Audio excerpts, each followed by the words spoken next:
Welcome to session 3 of our February experiment. And what I wanted to start with was a reminder of what the experiment was. Remember what we said in the beginning? The experiment was, I wonder what would happen if we grabbed a small group of people on the awakening path and we all decided to have a really clear focus on what we are looking forward to materializing. Like, what's the number one thing you're looking forward to materializing? And hold that as a focus for the whole month. Some of you held it at such a strong focus that you were able to add more because you were so anchored in the first thing, right? You just wanted to expand, and who am I to stop you from expanding? But choose a focus and become so anchored in that and see what happens. And if anything happens along the way, reach out and we can communicate, private session, emails, whatever, right? And since I may put this video out on YouTube, what I will say to the people watching me on YouTube, you still have the opportunity to reach out if you're going through something like this where you're, holding your focus and becoming anchored. You know where I am, AlisonPhillips.tv/ask, and you can reach out there. If you want a private session, ask and you shall receive. We'll schedule it, as much as I can, but that's open to everyone watching this too, and it's free, so hey. But anyway, so we decided that would be the thing, right? What I noticed, and I don't know if you all do have as well, is we sort of went through a few phases. So in week 1, the outcome was a bunch of things that were perceived as obstacles that we needed to move through, right? And that whole video was the 9 obstacles that we moved through, right? Breaking through 9 obstacles was the title of that video. So we're like moving all the things that we perceived as obstacles, right?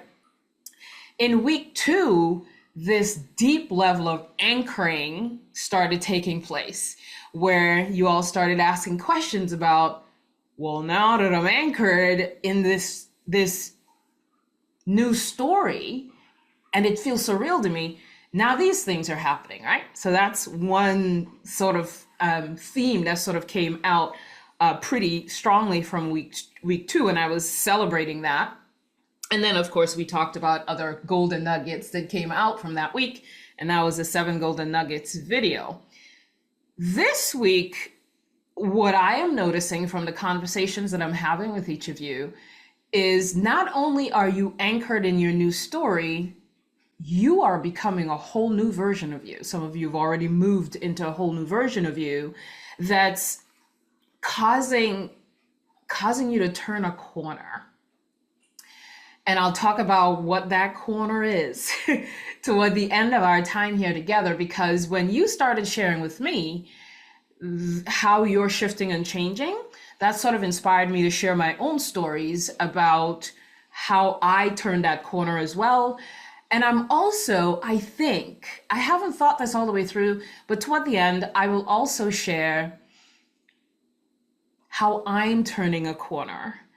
For 2 reasons that I'm sharing that is just so you all know, quite candidly where I am in my own journey, and also to allow you to see what also might happen next. We're all different. We're all on different journeys, but that may happen for you too. When I share my story, you'll know what I mean.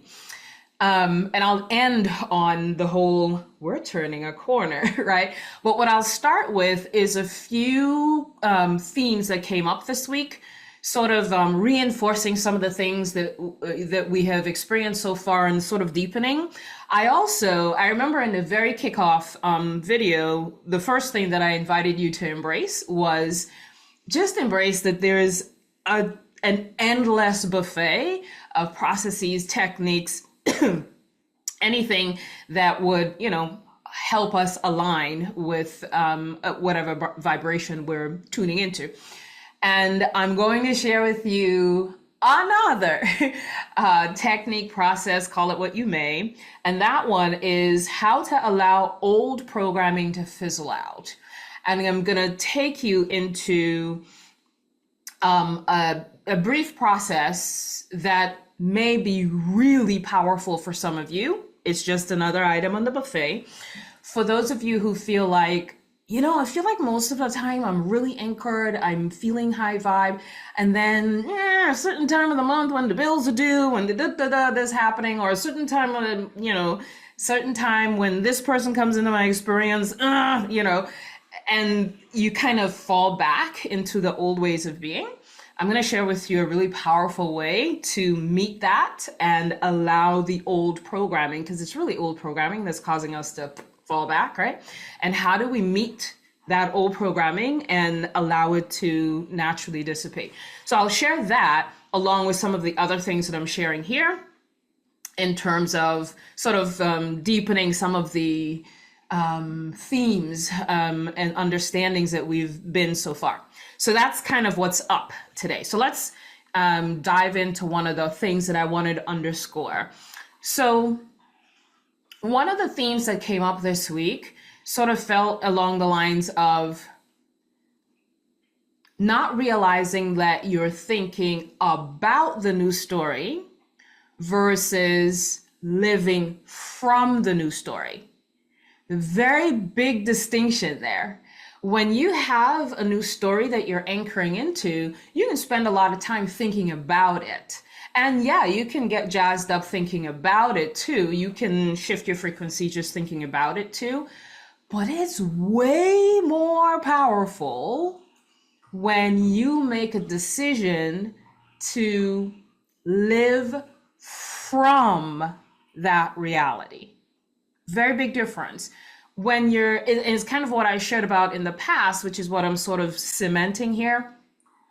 You can watch yourself on the screen of a movie, or you can be on the stage in the movie actually acting out the parts, right? So this is just another deepening of that. We can think about our new story, or we can think it's not even thinking, because what we're doing is thinking about the story. When we're deepening it is we're experiencing from the story. And that puts us smack in the story, and all of the elements of the story, we are viscerally feeling it because we're living from it.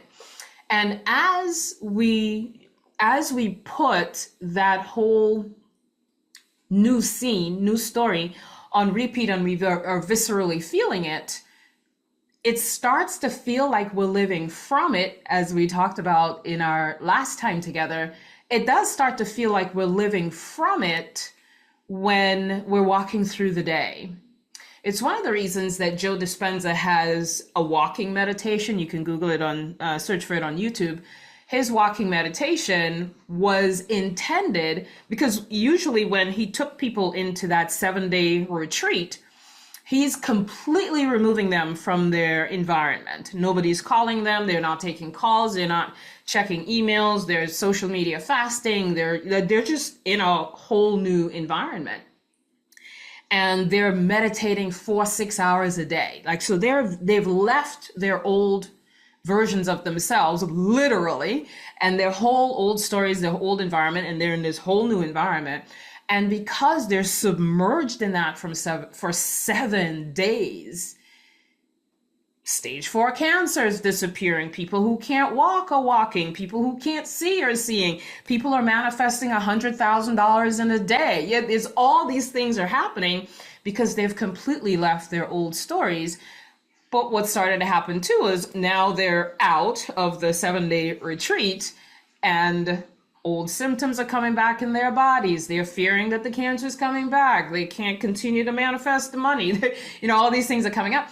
And so he did a walking meditation where they take that same energy with their eyes wide open and they continue to walk in the same energy. And so they're practicing walking into the office during the day. You can walk in that same state, right? You can sustain the same state by walking into the office and walking through your house or interacting with your children. We have the ability to sustain the same state. So when you're living from, and you put that living from on repeat, kind of like people in Joe Dispenza's programs are putting, their stories on repeat through the walking meditation. What tends to happen when you're viscerally living from, experiencing from, thinking from that new story, it starts to seep into your life. It just starts to, you cannot, like, it's in your waking state as you're walking through the day, you can't help but, it's like your brain has switched into a new mode, which some of you are experiencing, and you're constantly thinking of yourself as wealthy, as healthy, as worthy. It's like you're coming from that state more and more because you've reprogrammed. We're going to talk about reprogramming in a little bit too. So that's the first thing that I wanted to reinforce and sort of cement. Another theme that came up is how we can allow the external world to either charge us up or deplete our energy. And we're allowing that, right? The external world has no power over us, but what we're choosing to engage with, the more we become aware, is this elevating my energy or depleting my energy? So social media. So some of you did a social media fast and had some very interesting outcomes from that, some of which I'll share in a minute or later on. The people, so it's, I think it's powerful to assess whether our day-to-day lives, the things that we're gravitating to, is it uplifting us? Is it expanding our energy, or is it depleting it? Some of you were involved in social media conversations where you realize, this is not expanding me. Me following this person and reading everything they post, I don't feel good when I do that constantly every single day. For some of you, it's just doom scrolling, where you're constantly just scrolling through TikTok, Facebook, blah, blah, blah, YouTube even, blah, blah, blah, right? You're just habitually just scrolling. Well, you don't even know what's going to come up next.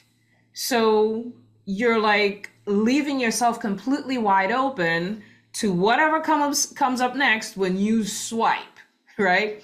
Because oftentimes when we're swiping, the algorithms, it may match what you're typically looking for most of the time, but sometimes it does a random thing and it just brings up something random, and now you're watching it because you already swiped, so it already has your attention. And by the end of that little 1 minute clip, you're like, you can't unsee what you saw, right? And if it's something that really does something to you energetically, you can't unsee it. You already saw it, So the doom scrolling, and some people call it dumb scrolling because you're just mindlessly just scrolling, right? It's like, why are you doing? You don't even know what's going to come up next, and what may come up next may be constricting your energy rather than expanding your energy. So social media, people that you're choosing to spend time with, like, I know some of you are at work and you don't have a choice in who you spend time with during the day. Sometimes you do, like who you're hanging out with lunch with and things like that, who you're listening to, what conversations you're letting yourself be drawn into at work.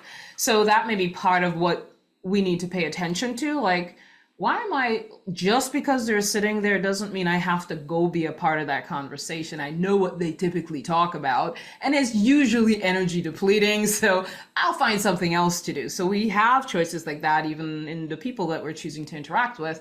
But some of you may find that as you expand, you don't want to be in conversations that you used to be in. Some of you, as I mentioned earlier, are becoming different people. And as you become different people, you'll no longer be interested in conversations that you used to be interested in. You'll no longer be motivated to go out with certain people that you used to go out with, even though they're inviting you. And yeah, it used to be fun, but it's both fun and depleting at the same time. I have to like re-energize myself once I'm done hanging out with these people, Some of it may be family members that, I know by law we siblings, or by law we're whatever, genetically we are connected in this way, but I don't find it very uplifting to continue to show up to these family events. And some of you might feel like, it's just not interesting to me anymore.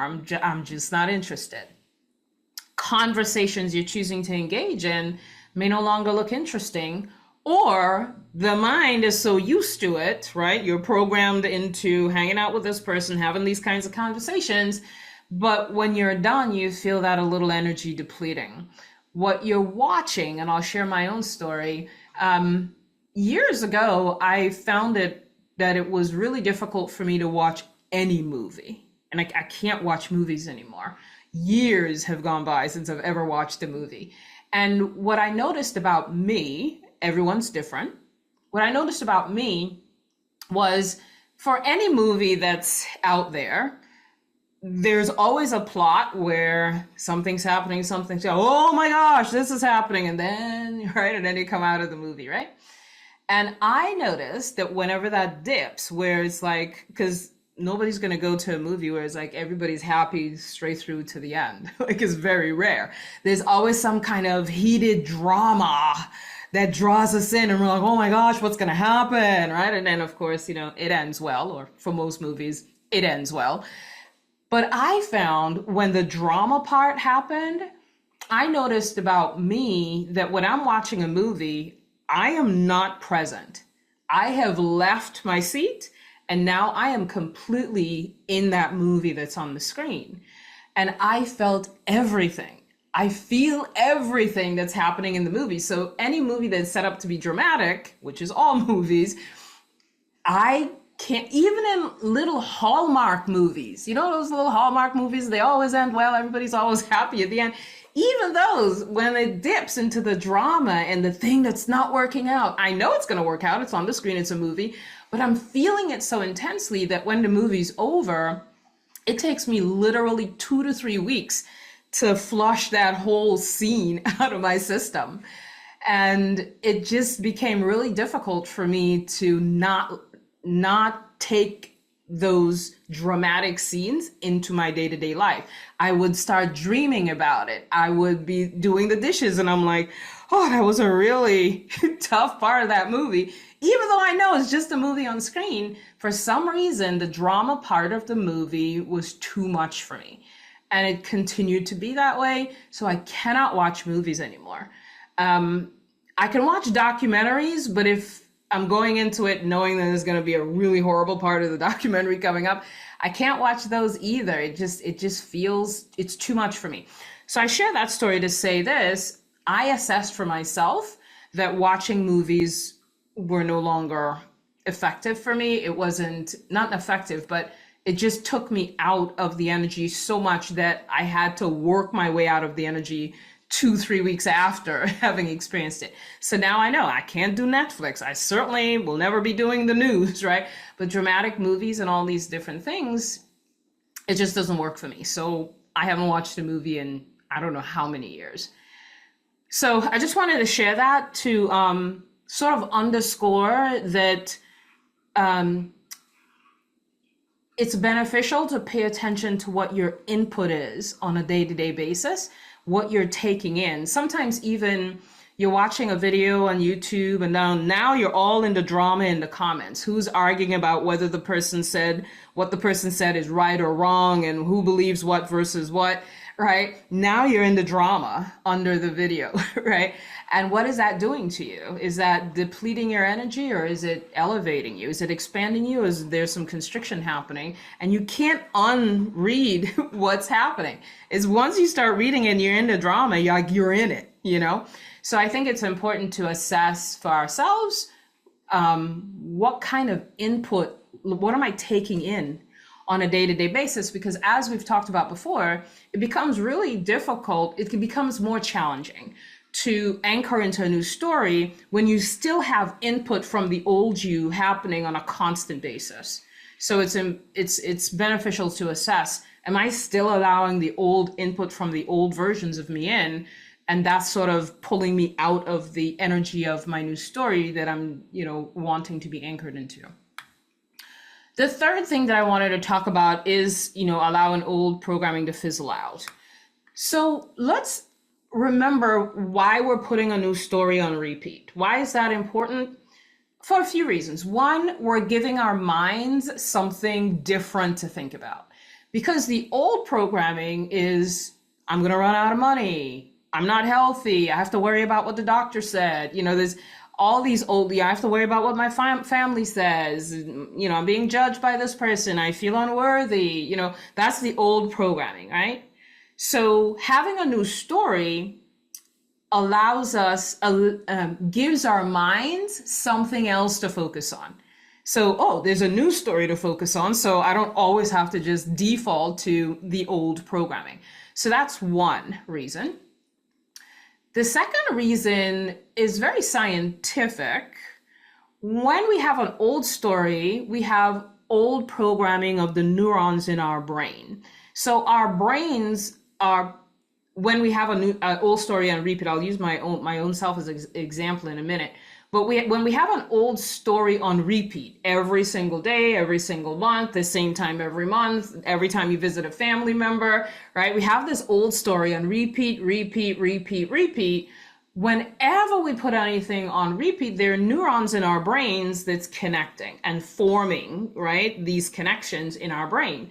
So when we have an accustomed way of being in certain life situations, it's happening because we put it on repeat for so long. So one of the reasons we put a new story on repeat is to create new connections in the brain. And that's what started happening with some of you. It's like new connections started forming in the brain, and the old story felt like it's not really us anymore. Why? Because we're no longer as focused on the old ways of responding to life, and we're now focused on a new way of responding to life, and the neurons in our brains are forming new connections and letting go of the old connections, right? Because our brains are forever malleable. We can let go of old things and gravitate to new things. It's one of the reasons when we learn something in the past and we're no longer engaged in it, we forget, for some things, not everything. Still, for some reason, we always remember how to ride a bike. But old things that we may have learned in school or high school or whatever, we can't remember it anymore because we're not giving our attention or our focus to it. So those connections in our brains sort of become disconnected. So the first reason we put things on repeat, give our brain something different to think about. The second reason we put things on repeat is to form new connections in our brain, right? Very, very scientific.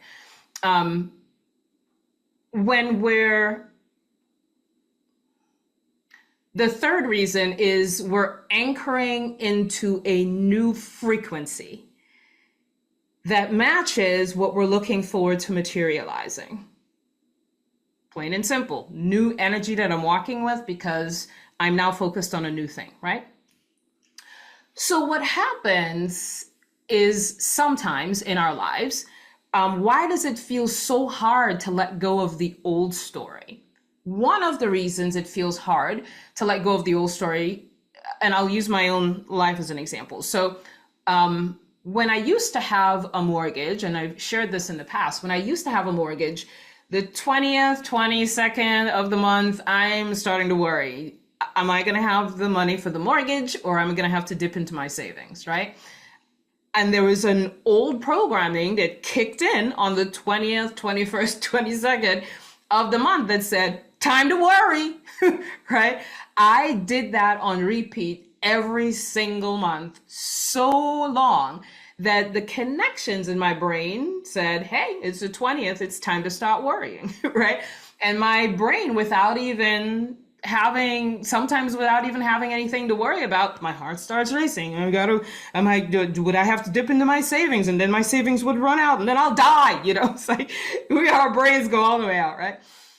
So there was this programming, these connections in my brain that said on the 20th, 22nd, 23rd, you're going to have to start worrying, get your act together. You got to figure this thing out, right?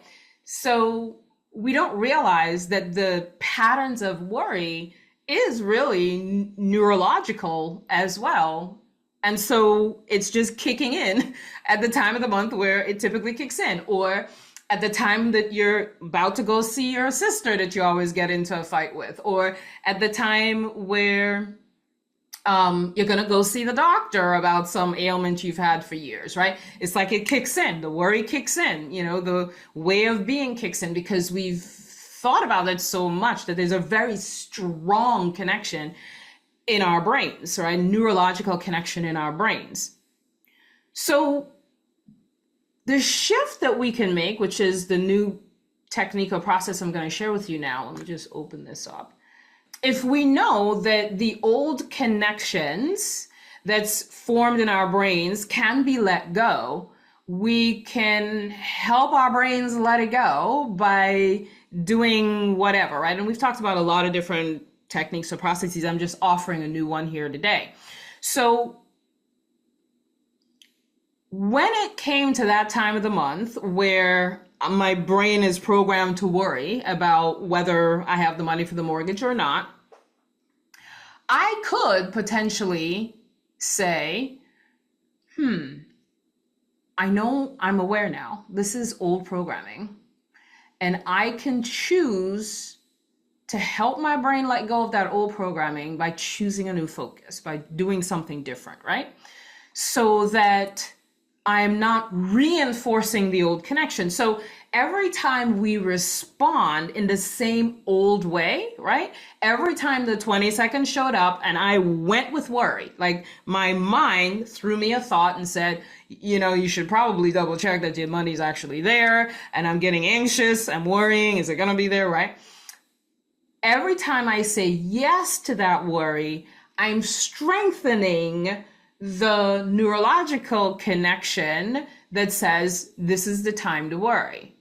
But I could also have a different response to the same thing that begins to weaken the connection and begins to strengthen the connection to the new story. And so that's what I'm going to offer here. I'm going to show you what I'm going to talk about, just so you can screenshot it, and then I'll come back and kind of talk through it a little bit.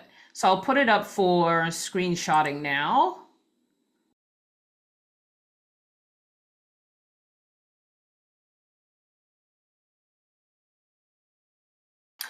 So step one is I'm aware.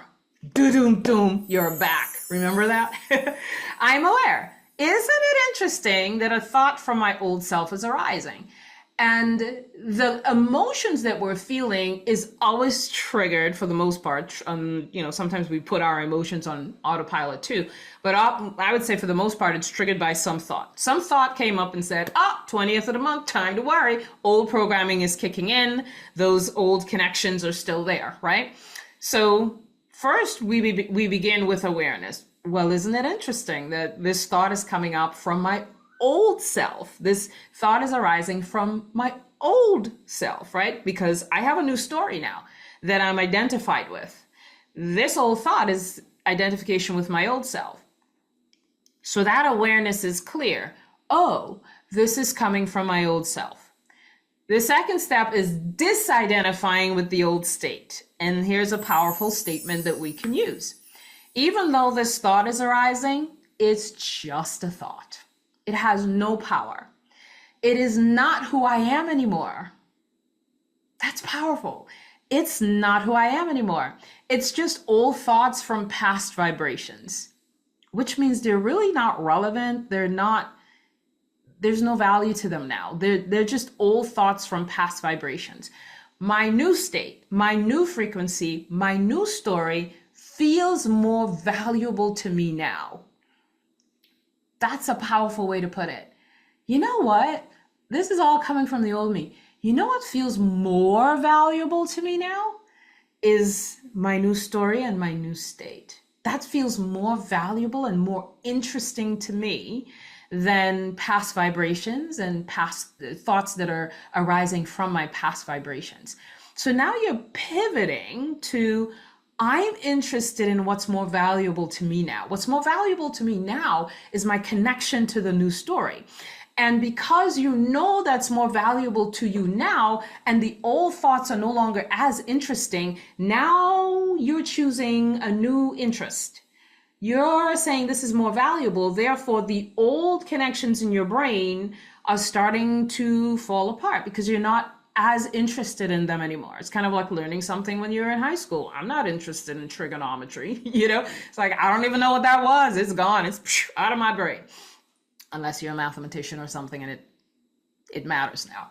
But when you say I'm not interested, you're weakening the neurological connections. The neurons are forming a new connection to your new story because you're now deeming it more valuable to move into the new story, less interesting to go back into the old story. So there's a pivotal point there where you're making a new choice. And once you've disidentified with the old state by saying, yes, even though this thought's arising, that belongs to the old me. I'm no longer interested in the old me. I'm more interested in the new story, the new version of me, the new frequency that I prefer, you know? So then you move into identifying with the new state. And we've done all of these things before where we, you know, ways in which we identify with the new state. One that I added here was new I am statements. I'm already abundant. So Allison, you should worry. It's the 21st of the month. That's interesting. That's a worry and a thought from the old version of me. I'm no longer interested in the old version of me. I'm way more interested in my new frequency and my new story. I know I'm already wealthy. I know I'm already abundant. I'm already wealthy. For those of you with health issues, old version says, you know how long you've suffered with this? What if it never goes away? Whoa, that's a thought from the old version of me. Isn't that interesting? I'm not really interested in thoughts from the old version of me. That's just coming up from old past vibrations. My new state, my new frequency, my new story feels more valuable to me. I'm more interested in that. I'm less interested in that. I'm already healthy. I'm already vibrant and radiant, right? Another one is I'm already worthy. So the old thought says, nobody likes you. You see, look how many people unsubscribe from your channel. Look how many people unsubscribe from your mailing list. I know some of you have mailing lists and channels, etc. Look at that. You're not worthy. Nobody likes you. They're rejecting you. Maybe you said something that's not right and nobody likes you now. All these different stories. Like, look at all these thoughts coming in from the old version of me. The new version of me is my worthiness is found in who I am, my divine nature, not in what another human being may or may not think of me, right? I'm already worthy. I am innately worthy. I don't need subscribers to be worthy. I don't need, somebody to subscribe to be worthy. I am innately worthy as I am. I'm doing what I'm called to do on this planet. That's more valuable to me. That's more interesting to me than numbers from YouTube or numbers from my email list, etc. Right? So you can go there. My business is already thriving. My relationship is already harmonious. So these are statements that are aligned with what you find more valuable now. So you're saying, nah, the old me is not that interesting. What's more valuable to me is the awareness that I'm already worthy, the awareness that I'm already abundant, the awareness that I'm already wealthy, the awareness that I'm already healthy and vibrant. That's way more valuable to me and way more interesting to me. So I'm going to shift to that awareness. I'm less interested in the old versions. And then you can also do two other things. So I just went with the I am statements and sort of, what you can reinforce there. You can also move into the experience of your new story. If you feel like the frequency that you've moved into feels resonant with the new story that you have formulated and that you feel you can re-anchor into that, you can go there. However, I put a third one in here because sometimes when we get tripped up by the old programming, we accidentally move into that vibration of thoughts that feel pretty intense, where reaching for the new story, the vibration and the frequency of the new story feels too far away. I can't get there. I'm so deep in worry now, I can't get there. Like I want to get there, but I'm letting go of my interest, but I feel like I can't really anchor into a new story or what's the frequency of the new story that I had before. So we can go back into the other things that we've done before. Peaceful observation, simply observing what's happening, no judgment, no resistance. You get still, breathe, let it move through you with self-love, grace, let thoughts pass like clouds, simply observe. Thought pivoting, which if it feels effortless to do so, choose a better feeling thought. Sometimes You're too vibrationally far away from a new thought, and you just choose whatever is the next thing. It may not be bliss. It may be, at least I can shift into gratitude that everything's fine. I have a roof over my head. You can shift that way, right? And pivot. Redirecting, again, if it feels effortless to do so. Now I'm covering the things that where you feel like I'm so vibrationally far from that frequency that I have to be in other ways right now. Redirecting, if it feels effortless to do so, choose to do something else that feels good. I don't feel like thinking about money right now. Let me just go take a walk out in nature. Let me go pet my dog, pet my cat. Let me just go lay down. Let me just go take a nap. You completely divert and redirect and do something completely different that feels better to you. And the last one is curiosity pivoting, which is using the current experience that's coming up from the old vibrations. Oh, isn't this interesting? I guess I can be curious about how to embrace what it's here for. It's showing me something. It may or may not be showing you something, but you can become curious about that.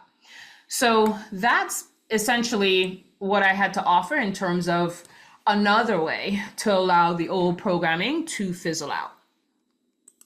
The fourth thing that I wanted to cover here today is a theme that came up, which was, I hear you, Allison, that I change me and my external world changes, but I don't feel like I'm really anchored into that, like something that's true for me.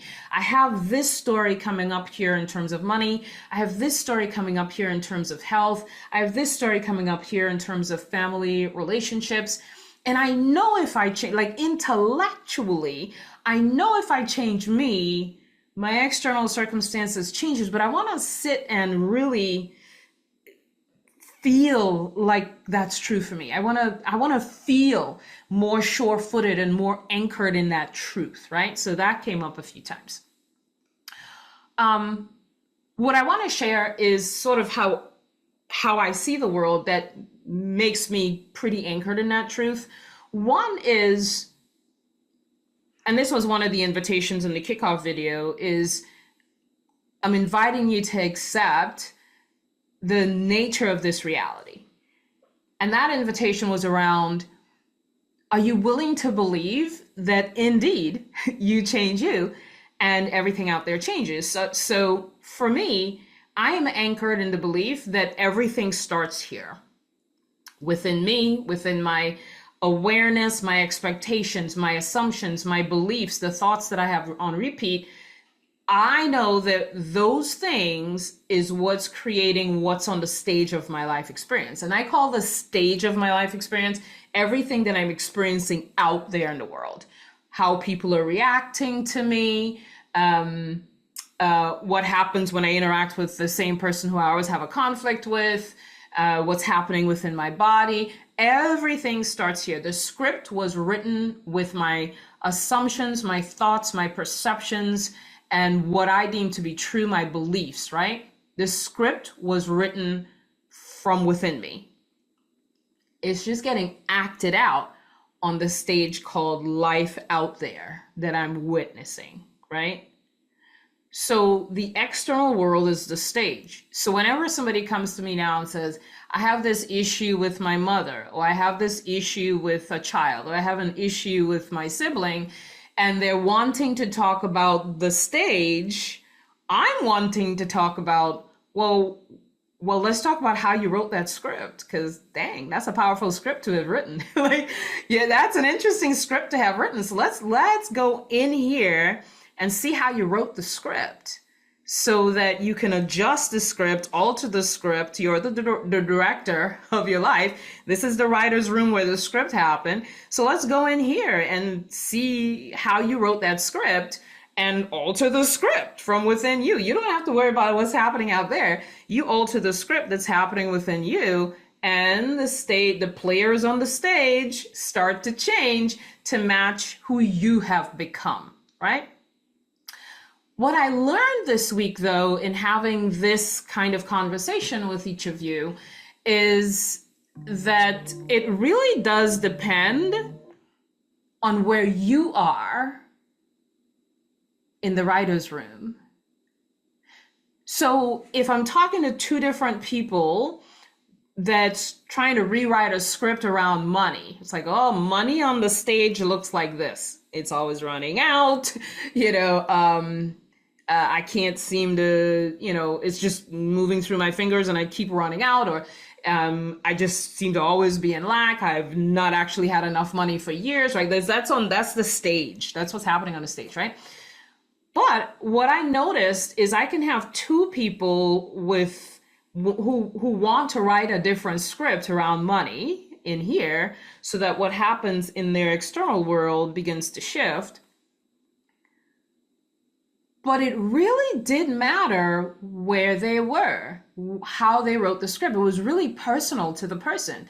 So I couldn't say, oh, here's the recipe for how to rewrite the script around money. Because what was happening within that person with regard to person A with regard to money was completely different to what was happening with person B with regard to money. And so how we kind of went into the writer's room and rewrote the script was different for each person. So, you know, again, there's always a buffet of techniques, processes, ways in which we can address certain things that's happening within. But it's truly unique to each person how they rewrite the script. And that was a point of learning for me. So for those of you who are hearing me right now, it's unique to you, you know? And that was one of the powerful things of setting aside this time where I'm open to interacting with each of you. And if I put this out on YouTube, I'm still open to interacting with each of you. And you can always send in a request at AllisonPhillips.tv/ask, and it's free. So I saw that, like, oh, you can't like cookie cutter this thing. It's like everyone's coming in with their own belief system. And in order to rewrite the script, we have to deconstruct the belief system that you brought in. And then we saw much more clearly, oh, so you're getting stuck here. Okay, if you're getting stuck here, here's a new version of the script that you can write. And what I also notice is because the person is so practiced at the old script, it was really challenging for them to see the new script until it came out of my mouth. And then they're like, oh, okay, see, when you said it, that now I see what's possible, right? So it helps to have someone be a mirror, you know, sometimes in order for you to see what was possible. That's what I learned from my interactions with each of you this week. Another thing that came up around that is, you know, once the person accepted, oh, okay, truly I can rescript from within, make some shifts and changes within my own frequency, within my own perceptions, within my own assumptions and expectations. And once I get solid there in the newness of new perceptions, new beliefs, new assumptions, new expectations, now everything out here can start to shift, right? Then the question came up, is it really that simple? That's it? Like, I just shift here and, oh, hard for me to believe that that's all I need to do, right? So that came up as a result of someone's readiness to rewrite the script. I know I can rewrite the script now. I get it. I see what the script could look like. However, that's it. Are you sure? Is it really that simple? And what I wanted to say about that is the doubt is coming from how we were raised. Like, how many of us grew up in a family where our mother, father, whoever raised us said, life can be really simple. Let's talk about how to make it simple. None of us got that. We went to work hard, right? When we're being raised, you got to get good grades, and you got to study hard to get good grades, and you better get into a good college, and you got to study hard to get into a good college. You got to work hard. And everything that we were raised with was effort. Got to study. That's an effort. Got to get good grades. An effort. Even when we're doing extracurricular activities, it wasn't even fun. It's like, you gotta practice piano over and over and over, right? Till your fingers hurt. You gotta, like, the child says, "Ooh, I think I would love playing a guitar." Okay, now you gotta practice. You said you love the guitar. To get better at it, you better practice. You gotta put in the effort, right? Like, everything we try to do, life and our parents said, work hard, work hard. You better work hard, right? And so we have this programming around life has to be hard and there's got to be a lot of effort. So when someone comes in and says, you could like change you and everything changes out there, you go, really? could it really be that simple? And how we accept the simplicity of things is really different for each of us, as I shared before. It depends on what belief systems you're bringing in. It depends on how you were raised and what was going on for you. So, yes, we can put lots of general practices, processes, ways of navigating out there, which of course my YouTube channel is full of that. But it's unique to each person. Even the videos that I put out, one person would watch it and go, that doesn't resonate for me. Or they'll go, ooh, that part really, that hit me. That's what's pulling me forward. I just got an aha from that, right? So everyone's completely different. What I wanted to share was the 4 things that made it easy for me to accept that it is really that simple. Because sometimes when I'm in what I believe to be true, and when I'm in my own frequency of knowing that this is how the universe works, and this is kind of how this realm called Earth works, I forget how I got to where I am today. So I kind of sat with that and said, how did you get there, Allison? And there were a few things. Some of you know that in the early stages of my spiritual awakening, I was obsessed with near-death experience stories. That's my story, right? Other people may not at all be interested in near-death experience stories. That's just what resonated for me.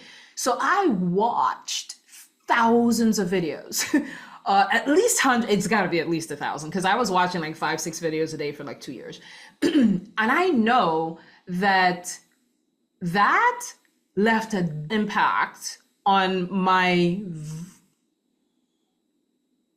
view of the world. Because when you watch a lot of near-death experience stories and everyone is talking about what happened when they left their body and then what happened when they came back, it's like almost everyone, when they left their body, suddenly realized that this whole world was a little skit. It's not really real. It's not, even though it feels real, right? It's not really real. It's more like a dream. And when you're done with this life, this whole life is going to look like a dream, right? So I heard that thousands of times, going back to what I shared in neurological programming.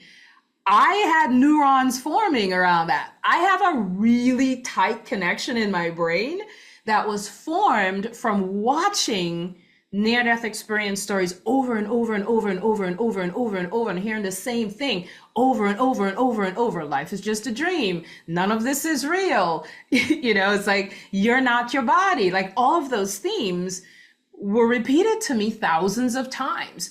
So it's really easy for me to say, this ain't real, right? Because I have a really strong connection neurologically in my brain that this is not real, right?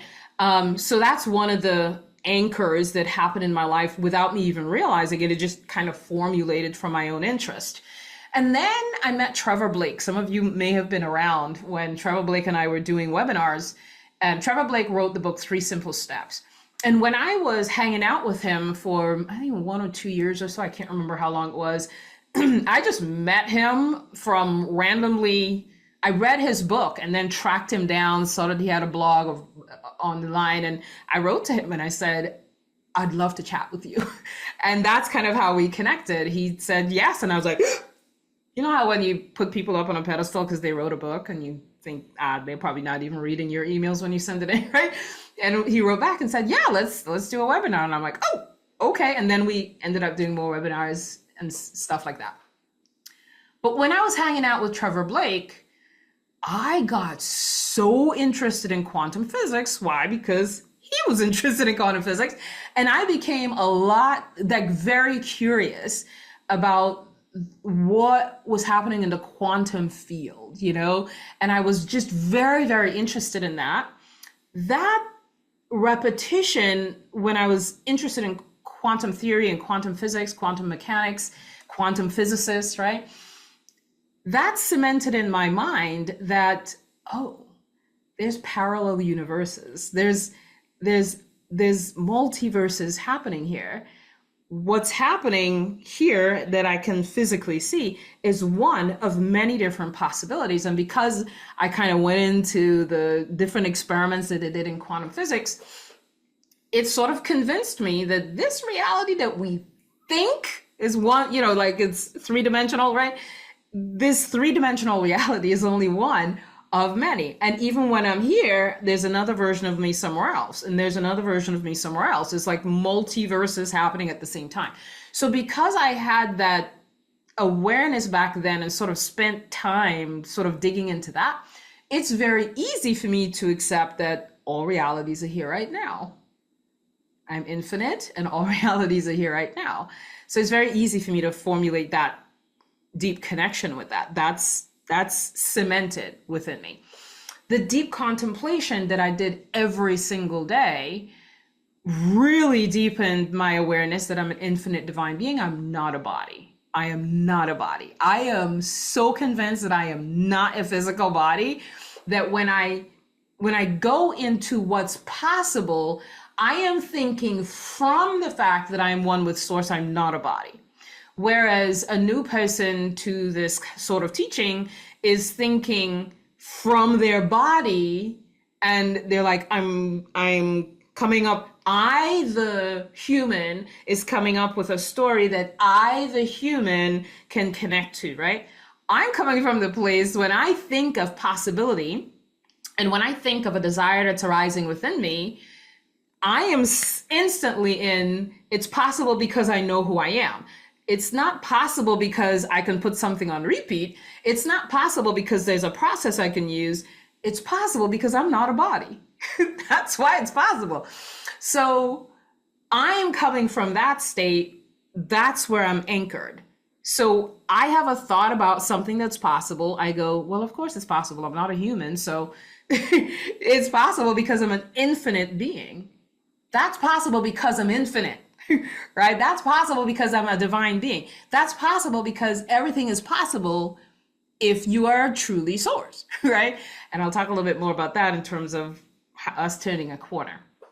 So, and one more thing that sort of keeps me anchored today, so I still use the Triple Flame app, as you all know. It keeps going off sometimes when we're in a session together. Triple Flame app goes off for me 10, 10, 11, 11, 12, 12, 1, 11, 222, 333, 444, and 555 every single day.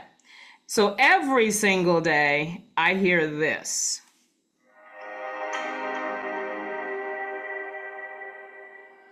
That's my Triple Flame app announcing to me that it's one of those times. Whenever I hear that chime, I do a variety of different things. But I always go like this, regardless of what I'm doing.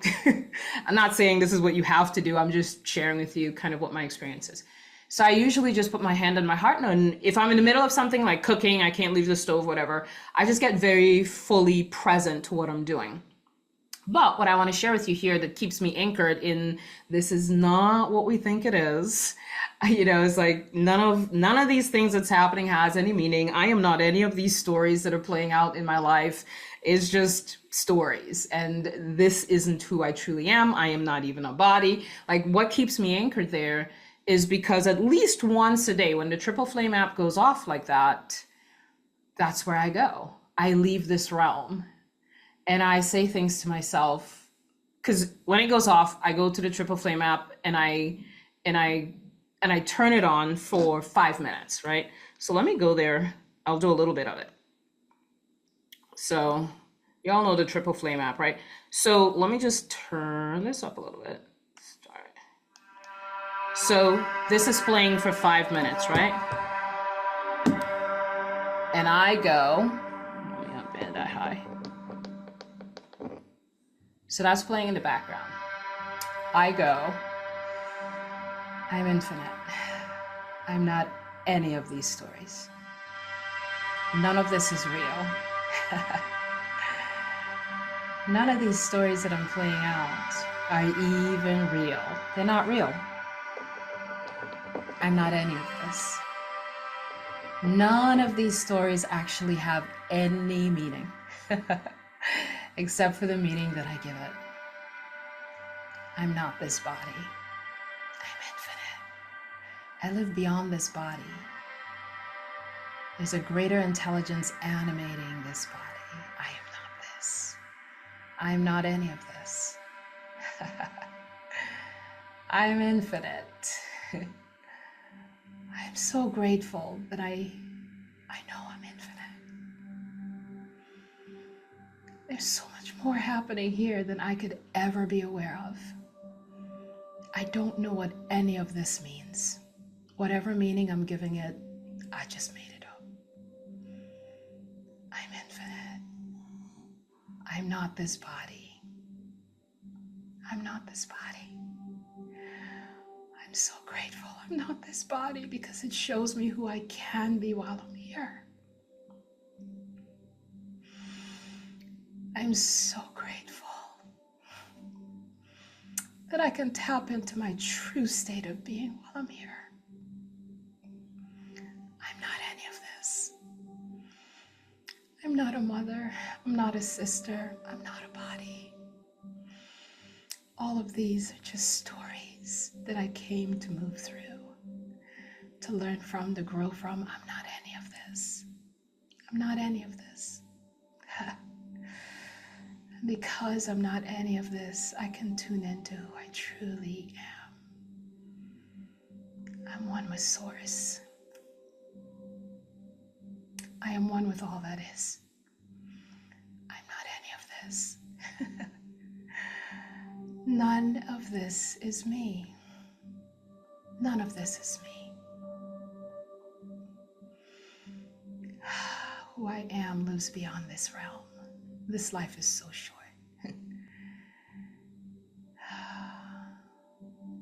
Everything I'm experiencing is so temporal. None of this is me. I'm infinite. I'm infinite.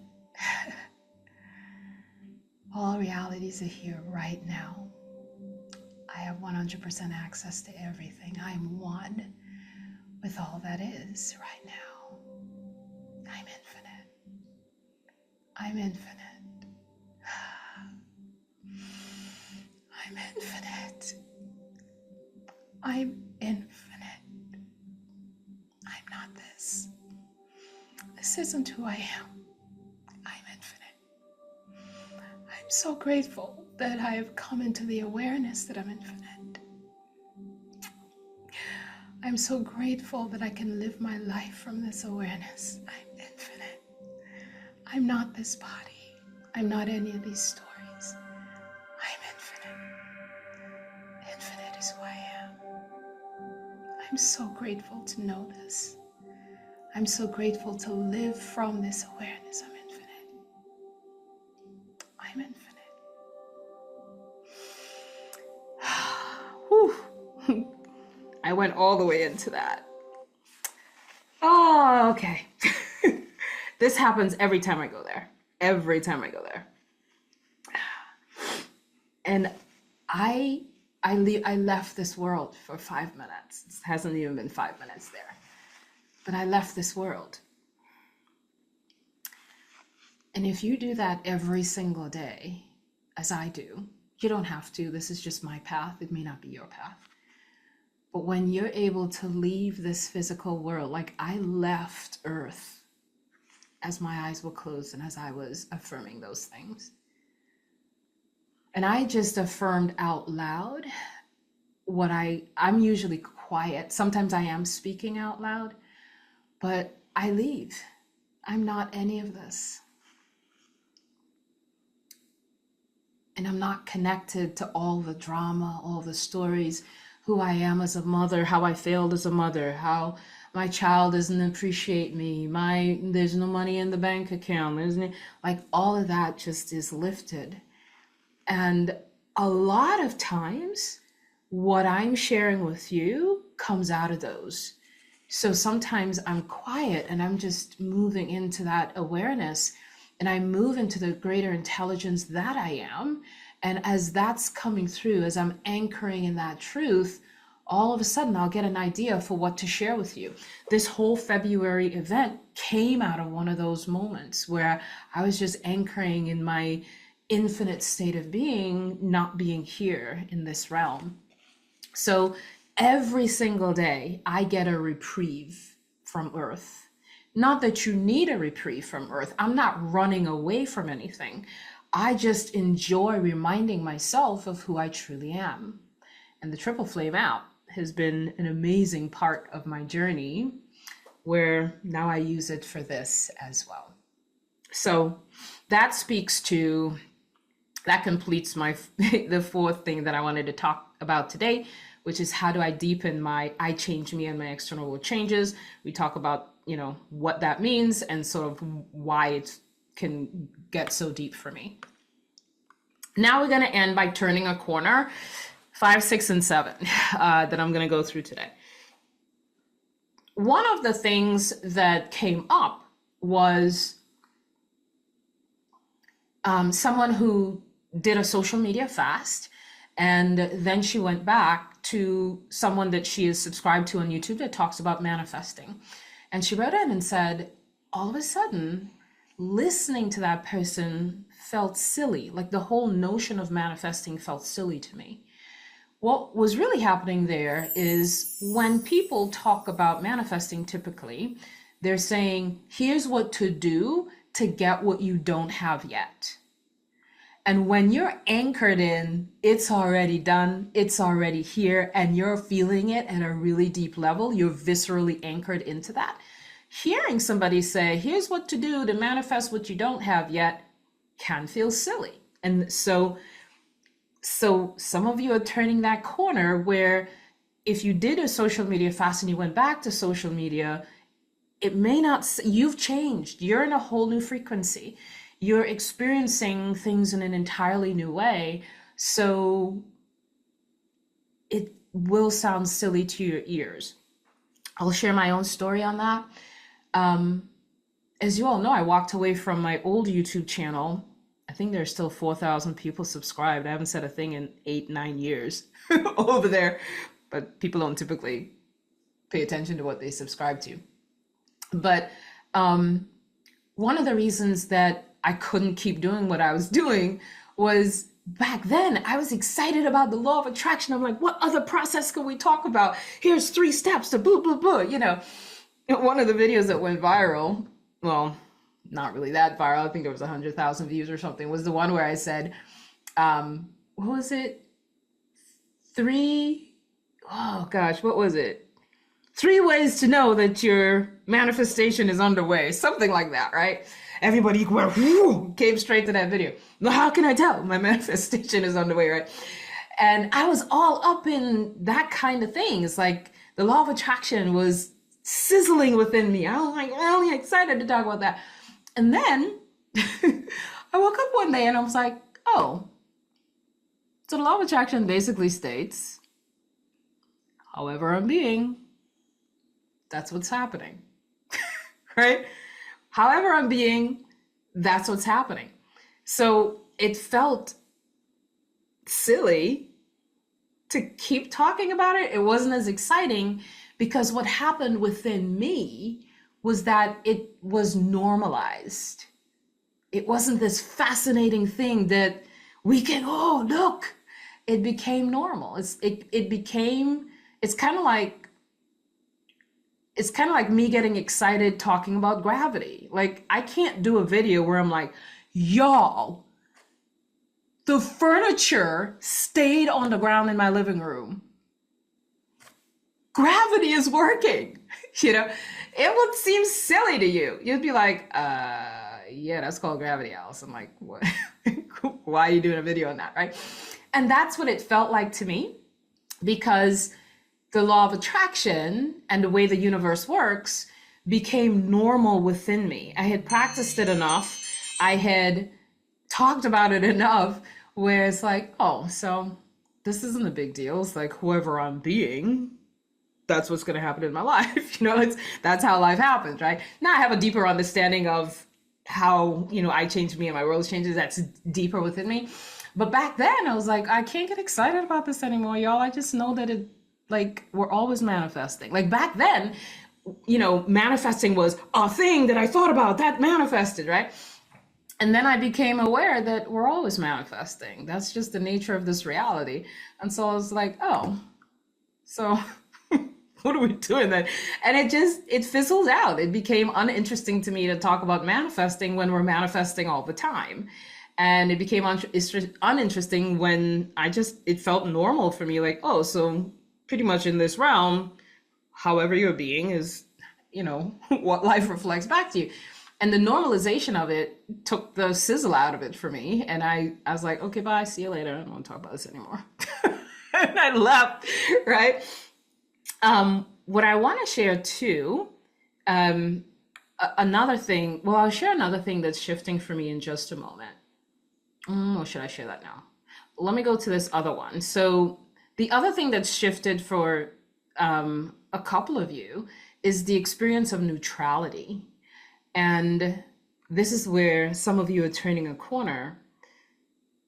When you start to anchor into your new story and anchor into the truth of who you are, right? Such as I did with the Triple Flame app, life doesn't seem so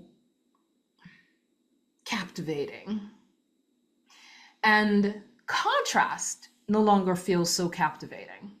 It's like it's happening, but you're like, you so know that it's a story that you can't get that worked up about it.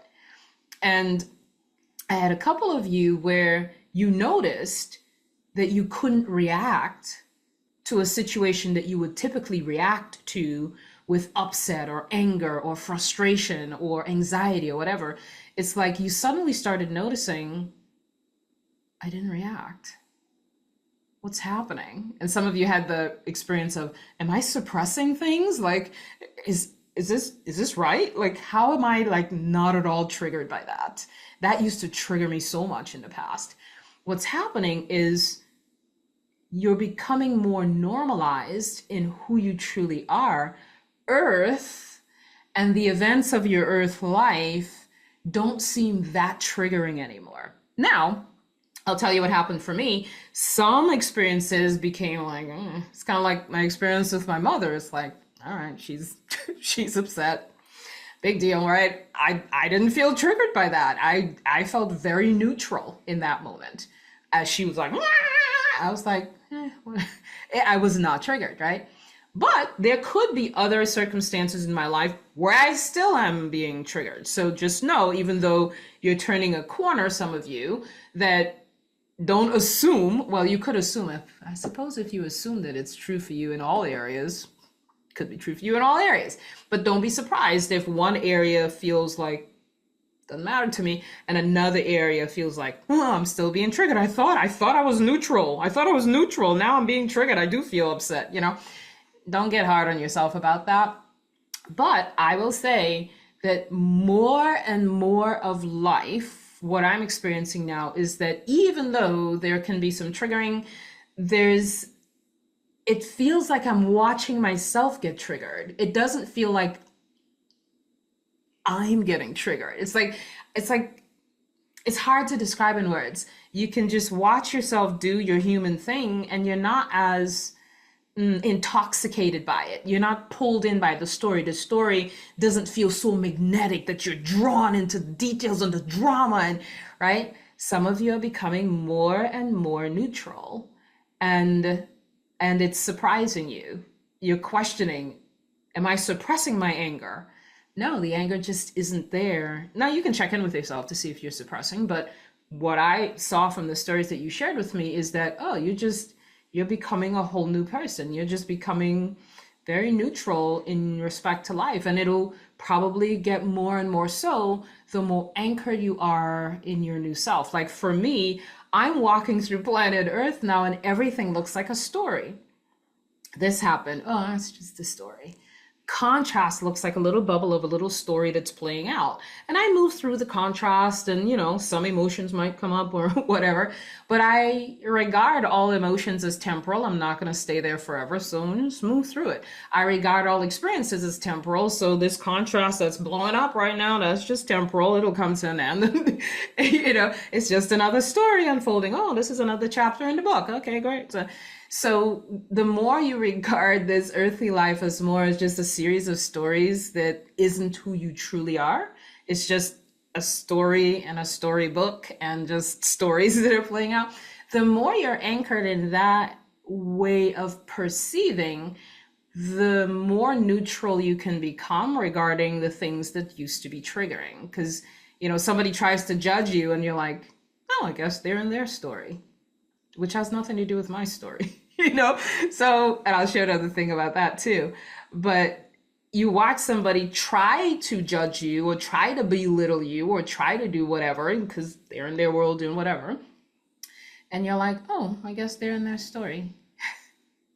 That's a cool story that's playing out, right? And you're less triggered because you don't feel as attached to the different stories that are playing out. It just feels more fluid, more like little bubbles of story. At least that's what happens for me. I can't say this will happen for you. It just feels like, oh, this is a little bubble. Oh, this is a little, oh, we're on this stage doing this now. Okay, so we're in this scene of the movie, right? Oh, we're both doing this scene of the movie now, right? That's what it feels like to me. And if you're there, then you're turning that corner where more and more things will become neutral to you. I was trying to remember the Buddhist word when I was talking to the person. The Buddhist word is equanimity. It's not just Buddhist, it is what it is, but that's where I first heard about it. Equanimity is defined as a state of psychological stability and composure, which is undisturbed by experience of or exposure to emotions, pain, or other phenomena that may cause others to lose the balance of their mind, mental calmness, composure, and evenness of temper, especially in a difficult situation. And so some of you may experience more and more of that. What I was starting to say in the beginning was, how we react to life when we're not in that, and when we're not in equanimity. So something happens, like we're short on money or somebody triggers us or all these different things, right? Let's take the short on money thing. So we can go into worry. That's our reaction to the situation, right? But honestly, the worry doesn't do anything. Like, what does it serve us to worry? Like, what is the purpose of worry? Sometimes we think when we worry, we trigger ourselves into figuring it out, right? We come up with a way to make the money happen or whatever. I don't know. But it's like, I ask myself, okay, so you could worry, but what is the purpose of the worrying? Like, you could run out of money and worry, or you could run out of money and stay anchored in your new story and stay anchored in faith and hope, and more ideas for money will flow from the frequency of hope and faith and confidence than worry. Yeah. So why go to worry? It doesn't do anything positive. It doesn't help. It doesn't help at all. So you might as well choose to be equanimous, right? To stay in that state of equanimity. Another thing that I wanted to share with you all, and I'll end here.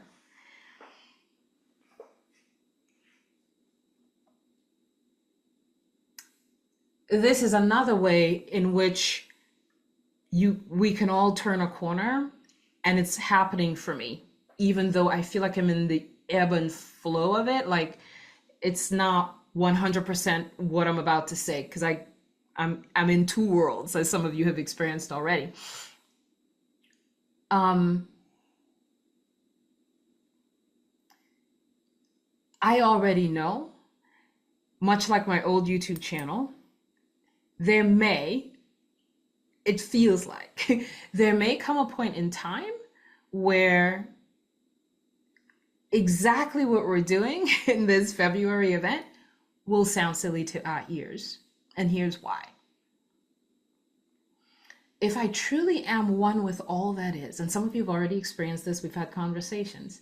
If I'm truly one with all that is, then I am already the new house. I am already the $100,000. I am one with the $1 million.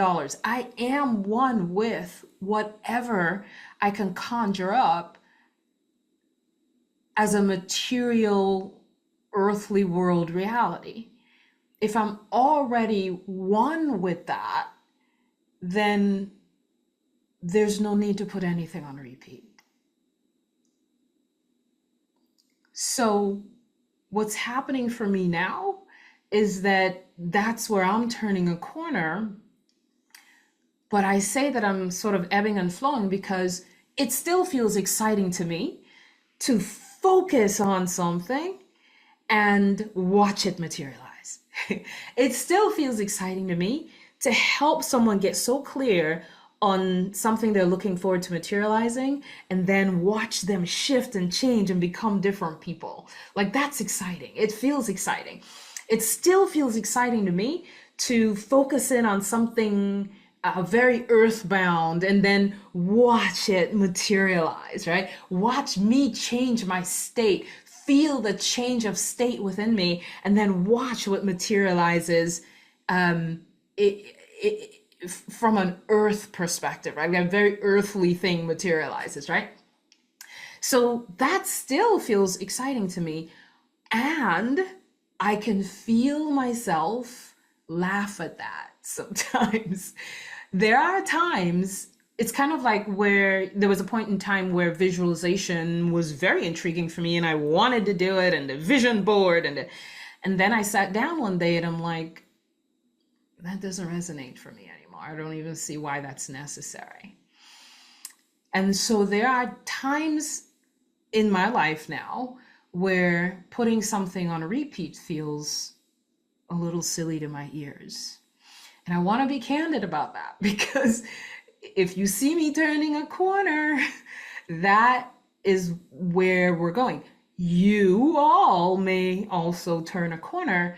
The more you identify with your true self, the more you identify with the fact that you are infinite, the more you identify as feeling that oneness with source, the less we feel like all this activity is necessary, even though it may be intriguing at times, it may be fun at times, it may be interesting. And so for me, I feel like I'm in both worlds right now. Yes, there are days where I go, what are we doing? There are even days where I'm like, why am I even having an event? All of these people are source. Like, what is this about? Like, why are we even doing this? You're a source. You already know this. There's an awareness within me that there's nothing I could say that the source within you doesn't already know. So really all I'm doing is helping you remember what you already know, if it resonates, of course. But there are days when I'm like, I'm sitting outside in nature and I'm chuckling at the whole stage. The whole movie seems a little silly to me, like, why am I doing this? Like, why am I even hosting an event? These people are all source. They're one with source. It's like I'm talking to source. It's like, what is happening? And so I'm sharing this for two reasons. One, so you know where I am, if I'm starting to sound a little different to you as time moves on.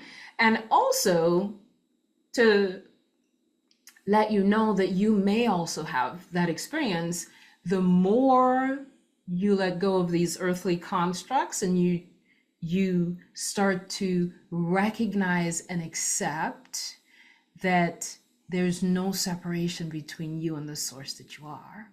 So there may come a time where you think about, there's like your brain goes, ooh, you need to manifest $10,000, and all of a sudden, whew, you laugh because you're like, yeah, but I am one with $10,000. So of course that's possible. I'm one with that too, because source is all that is. Source is the tree, source is the table, the computer, like source's energy is in everything. And when you realize that there's a oneness there, when you realize the oneness of all that is, it all looks like, oh, this is just a movie, or I can play with that, or I can play with that, but it's already, we're already one, right? So we're already one with anything we can think of. And the more we embrace that, the less we feel the need to do anything in order to experience anything, because we feel like we're one with it. And we just walk in the awareness that everything that is needed in support of my experience here, I am already one with it. So I'm just going to walk in the well-being that I am and allow life to unfold. And the mysteries that are ahead are just fun to allow them to unfold in whatever way they want to unfold. And with that, I am complete. Thank you everyone for joining us for the recording of our week 3 event in our little focus group for February 2025. Hope what all was shared was of benefit to you in some way, helps you in some way, gives you clarity in some way. And always take what resonates, discard what does not. Listen to your own inner guidance. If you have any questions, I'm at AlisonPhillips.tv/ask.